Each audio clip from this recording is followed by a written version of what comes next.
And the world has farewelled legend of fashion Karl Lagerfeld. His iconic time as creative director of Chanel and involvement with a number of luxury brands is being remembered. But he's also known for making his mark on the industry with witty words and sometimes controversial one-liners. The most famous being, "You've lost control of your life, so you bought some sweatpants." Joining us on Taking Stock this week is Naomi Simpson, co-founder of the Big Red Group, and makeup mogul Napoleon Purtis. What do you think of this one? How are you feeling about the passing of Karl Lagerfeld today, Naomi? Well, I think as an artist, you know, it's now time to reflect on his great work. And, you know, I think it's been fabulously colourful as well, which is always interesting. But if you look at artists, whether it be Dali or Van Gogh, they were often misunderstood. And I suggest that many of the things he said might have been taken out of context. But, well, he did get plenty of media, and that's fabulous. So I think we need to really reflect on his contribution to the house over 50 years and the great design work. I mean, he's a genius and iconic. I mean, he's got to be probably the most iconic there is in fashion. You know, for me, he was always an amazing genius, but one thing he always said is look forward, don't look back. Yeah. So you know what? For everything he created, he wants everyone to be looking forward, you know, and he wants everyone looking at what the next collection is. He was always about the next thing, and he always said a statement that he said, it's not for us to judge what's happening at the moment, it is what it is. So death is a part of life, it is what it is. We can very quickly say he was genius, but there's other geniuses out there and he wants us to look forward. And at the end of the day, I'm looking forward to the next level of evolution that he becomes the genius. And I just want him to be at peace. I want him to be one with the universe. I want him to be one with the God that he believes in and how he believes in.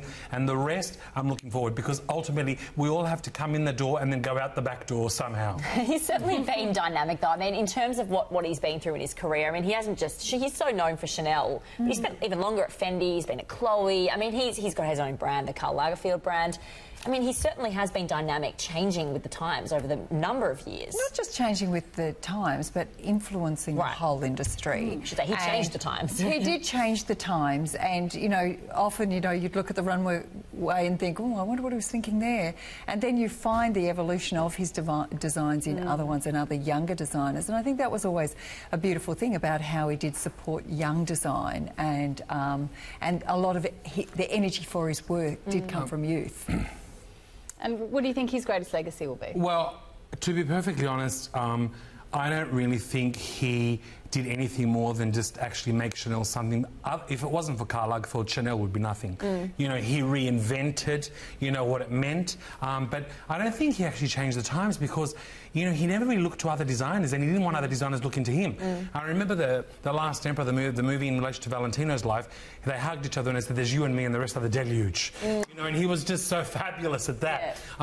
He just basically reinvented Chanel to suit the customer. He knew exactly how tight to keep it. He took that tweed and made it a million times over into a new way. I think he was fabulous in it for his productions. You know, from 1983 when he took on, it was amazing. I think what in the end, and right through his career, he was also known for how he would use production and that show value to interpret. But he absolutely didn't actually make everyone follow him, because he hated the idea of someone else doing a tweed in a way that he didn't want to. And he worked on Fendi with the Louis Vuitton group, and he did all those other in his own group. So at the end of he was just doing what he kind of wanted, and people either bought it or he didn't bought it, because he was always looking forward. So there's Pharrell Williams has been helping with the last few collections. I'm really looking forward to see whether that's going to extend. You know, his studio head will also be involved in a big way. But ultimately, it's bye, Karl, love you, loved what you did. We're looking forward, because, you know, every creative needs to be able to do that. And the generations that are coming, you know, they just need to see what's next. And I'm curious to see what's next. I do wish him rest in peace. For me, he was a genius. But at the end of the day, I didn't just kind of take direction from him. I just kind of admired what he did. And those that bought it also were happy to invest. I think that's fashion for you. But, I mean, in terms of his controversy along the way, I mean, I loved his one-liners a lot of the time. I know there were short times, but he wasn't trying to make friends. I mean, his sass was pretty good. It was what made him, right? It was, and the white cat, who has two maids, you know, we do... What is the cat's name? Choupette. How could that have slipped my mind? But, you know, and I guess that was all part of the story, the legend, and what we... Because to us, of course, that's just so outrageous. ageist and Well, and flamboyant. he's probably going to leave a lot of money to that cat. We realise that, right, in his will? Yeah. He's made that quite clear. Yeah. I mean, the really sad thing for me is if you watch one of the last documentaries that were actually available on him is after he lost his lover, yes, the cat, Sheba, was like such an amazing part of his life, but there was a lot of loneliness there. But he didn't mind it because He liked it, didn't he? He liked it. He used it as time to reflect and to keep sketching. He never stopped working right to the end. His one-liners were really where we need to be today. Let's stop politically correctness. Let's actually bring out what we really feel and say without taking away from someone else's space. And, you know, Karl just did that. So good on him for being part of that genre that wasn't afraid to express. And I want people to, if they're going to remember something from Karl, what I want to remember from Karl is that there was no lack of expression. It was always free to express. Yeah, and I'm sure people can vehemently support sweatpants if they want to. You know, he just particularly hated them. Juicy and Couture people made love to. millions with them. Yeah, exactly. There you go. It's in the eye of the beholder, isn't it? A golden handshake, though, of sorts, moving on from that, with Andrew Thorburn from the NAB, of course, Chief Executive of the NAB, receiving a $1 million payout for his early departure from the bank. Look, it might seem like a lot of money to some, but he missed out on a potential $22 million. So, I mean, what sort of golden handshake is this? Is this even a golden handshake? Is this a good look for the bank, Naomi, do you think, given that he could have walked away with a lot more? Do you think this will be something that's quite reassuring to the bank's customers? Does this help with their image problem? And remember, they have fiduciary responsibilities underneath the workplace relations that he was on a work contract of which they did have to pay out. Because otherwise then there's more litigation, which, you know, nobody wants. So, you know... Well, it's his notice period. It's his notice period, and it's also his leave entitlements. So, you know, just because he was the leader of the organisation doesn't mean he should be... but he was an employee. It doesn't mean he should be treated any differently than any other employee. So I think that they've been brave and said, no, what is the right thing to do by our shareholders? What is the right thing to do by our customers, and actually the right thing to do by him? $1 million is a lot of money in anybody's language, but we don't know what he's going to choose now in terms of what his opportunities are, because they may well be limited as well. So, you know, we don't know where his career will go. Maybe this is his last gig. We don't know. So, you know, he has a right to stay off the streets and so forth. And also he did work and do the job at hand, and he was reporting to the board. So. Napoleon, is it astonishing how much people get at that end of the... Is anyone worth that? You know, if under different circumstances he would have walked away with $22 million, is anyone worth that much? You know, I'm going to separate two things here. I think the point that was just made is really valid. What is the law? Okay, let's just leave that to the side. But then there is what I call natural capitalism. And natural capitalism should mean basically that whatever the law is and he's entitled to, I'm not saying that we should go against the law, but what I'm just saying is that it's very clear after the Royal Commission that he was one of the leaders of the bank that basically, you know, took away from a lot of innocent people. And he was responsible for all that. You know, and looking at people's wallets to see if they've got credit cards or not and doing transactions and all the things that were found out. That's why he resigned. Now, so I can't sit here and criticise what the bank did in terms of the law, but I can just tell you that from a natural capitalism point of view, a lot of Aussie battlers were taken advantage of, and he was primarily responsible for that. You know, does that mean that but I'm not judge and jury, you know, I can't do that. But at the end of the day, he's not going to be with having $1 million handshake, and I'm sure that along the way he was very well, you know, paid, and they make a ton of money, and what they should be doing is they should be forgiving some of these Aussie battlers some of their hardships in loans and things like that, and not just shaking those hands. But again, I'm not talking about the law because it may be the correct thing to do. I'm just talking about from a business that I have myself, and what I want my bank to do, you know, is actually make sure that they're supporting Australians, that they're making enough profit to support Australians. It's obvious, right? And it's, you know, pittance for them to be able to support. So the handshake on it doesn't even really mean anything.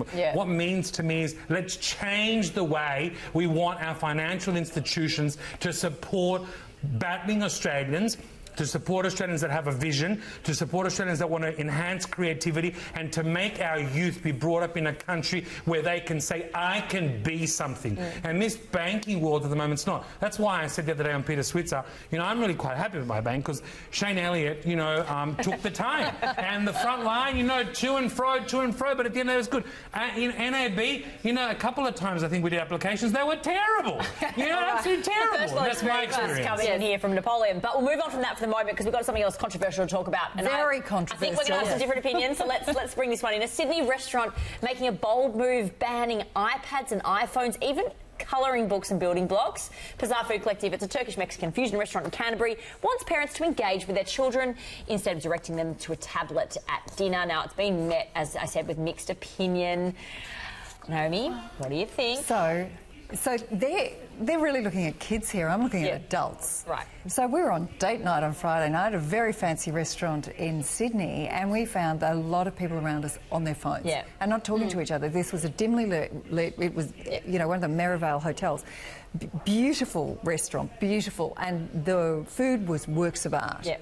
And all around us was glowing screens and people not speaking to each other. So I don't think this is just about kids, but it's also about how we do it. But I also understand that often people photograph food because it was a work of art. And when I talked to the maitre d' about it, she said, look, there's actually nothing we can do. We do want people to be present. We do want people to engage with. We do want them to discuss and talk about our food. But then they just stay on their phones. And that was really, really distracting. I've also been to another very high-profile restaurant, which will remain nameless, as they crammed us in. And it was a gift for me, which obviously experiences. But at the very next table, well, these tiny little children, it was 9 o'clock at night. These kids were exhausted and they were running amok. Yeah. And I said, you know, this is our night and we're trying to have a conversation. And probably an expensive dinner, you know. Yes, and these kids keep banking into us and everything. This is the thing. I was saying this to Sophie because I've got a young kid and I thought I sometimes just need to give a tablet or a phone at a restaurant. But I think maybe if you're going to do this, limit the time. So maybe post 7 p.m. or something, take phones and tablets away. But surely if you're going for a 5:30 dinner with your kids, can you not give them a tablet, Napoleon? Well, you know, I'm going to just take it left of centre here. I'm not anti-technology. I'm not anti-technology, but I also don't believe that restaurants have the right to intrude on the family value. This comes back to, as a society, what are we doing to enhance family value? What are we saying to our children or to each other about the appreciation of gastronomy and beautiful food? What are we saying to each other about, you know, spending time together and communicating about topics? What is it that we're saying? It comes back to us as individuals. It's not about the restaurant. It's not about, you know, banning. It's not about, you know, even being controversial about it. It's just about, you know, let's just take every one of us responsibility for value adding to the community as a whole, on an artistic level, on a gastronomy level, on every level. So I get that, but ultimately, a restaurant is a business. A restaurant has a right to serve its customers the way they ultimately want to be served. And if one group is therefore basically distracting from the experience of others, then they have a right to say, well, what is our core customer set those interests. And who do we want to serve? Yeah. And, you know, to blanketly say, oh, family values, actually, you know, it's not for a restaurant to begin to determine what are family values. Every family has their own ecosystem, their own way that they communicate in their own way, and it's not for us to be prescriptive. But as a business owner, I think it's important that they say, who is my customer? Who do I really serve? Where is the growth of my business going to come from? And how do I protect the customer experience for the good of the whole, whilst the individuals might be upset at that point. I remember once going to Maggie Beer's farm years and years ago. She has a wonderful place there, and my kids were little and they weren't allowed, and I was quite put out. It was lunch, it was Sunday, and they weren't there.